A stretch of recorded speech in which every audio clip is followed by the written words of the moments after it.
Strict attention to detail in managing farm costs is ensuring Kalannie farmer Bob Nixon is maintaining profitability in the face of increasing seasonal variability. Even in some of the drier years experienced in the WA wheat belt over the past decade, the Nixons have still managed to turn a profit through economies of scale and by keeping chemical and fertiliser costs under control. I think the key to profitability in our environment is to have a low cost structure and paying attention to detail.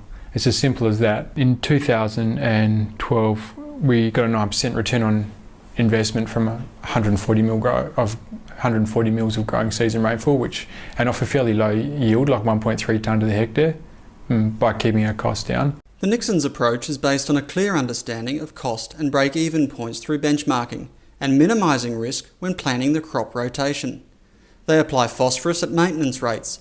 Nitrogen is applied on a needs basis as the season unfolds, and they utilise the rotational benefits of canola and its resultant low weed burden. In the last 10 years with the variable seasons, there's often more downside risk than upsides. You've really got to be conservative and still capitalise, be flexible to capitalise when you do get the opportunity of the good seasons. In partnership with his brothers and father, Mr Nixon runs a mixed farming operation, receiving an annual rainfall of just 300 millimetres, with canola playing a key role in their rotation.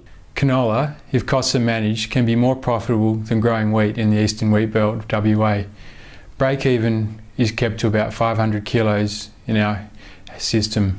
We do this by such ways as direct heading, retaining seed, we don't over-fertilise, and the utilisation of off-patent herbicides. Mr Nixon says the reduced cost of off-patent herbicides is a good option in paddocks with low weed burdens and a good history of chemical rotation. Canola allows us to utilise selected atrazine that still have good activity in our area.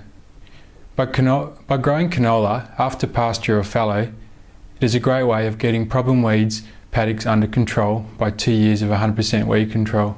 The cost of the new chemistry groups are a big issue for low production farming areas. We have to carefully manage and prolong the life of our older herbicide groups. Mr Nixon is midway through a Nuffield Scholarship, sponsored by the Grains Research and Development Corporation, in which he is investigating techniques and crop rotations to cope with the drying climate. My particular interest is crop agronomy, especially adding low-risk diversity to our crop rotation. We need to make the most of available R&D to get the most from available moisture. Hopefully, if we continue to drive our efficiencies and are the best in the world at adapting to change, we will be okay.